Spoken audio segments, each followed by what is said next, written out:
કર્ણાટકની રાજધાનીમાં બેંગલુરુમાં હૃદય દ્વારા હત્યાનો એક વિડીયો સામે આવ્યો છે કે બેંગલુરુના કોરમંગલમાં પેજના ગેસ્ટ રૂમમાં 2 દિવસ પહેલા ગળું કાપીને હત્યા કરાયેલી છોકરીની પોલીસ તેના સંબંધિત સીસીટીવી ફૂટેજમાં મળ્યા છે. એમાં યુવતી પર છરી વડે હુમલો કરતો જોઈ શકાય છે કે યુવતીની બહેનની હત્યામાં પોલીસ જણાવ્યું કે અનુસાર 23 જુલાઈ રાત્રે યુવતીની હત્યા કરવામાં આવી હતી અને હુમલાખોરેથી આ ઘૂસીને 16 વર્ષની કૃતિ કુમારીની હત્યા કરી નાખીને આ મામલે માહિતી મળતા પોલીસમાં કમિશનર બી દયાનંદે કહ્યું કે કૃતિ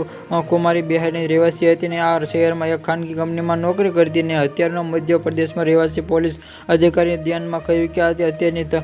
ધરપકડ કરવામાં આવી અને હત્યારાની ધરપકડ માટે 3 વિશેષ ટીમો બનાવવામાં આવી કે પોલીસમાં માહિતી હત્યારાનો મધ્યપ્રદેશ રહેવાસી હતો કે શોધમાં પોલીસ કે ટીમમાં મધ્યમ રહેવા માટે પોલીસે મળ્યા સીસીટીવી ફૂટેજમાં પોલીસ જણાવ્યું કે સીસીટીવી ફૂટેજ મીડિયામાં વાયરલ થઈ અને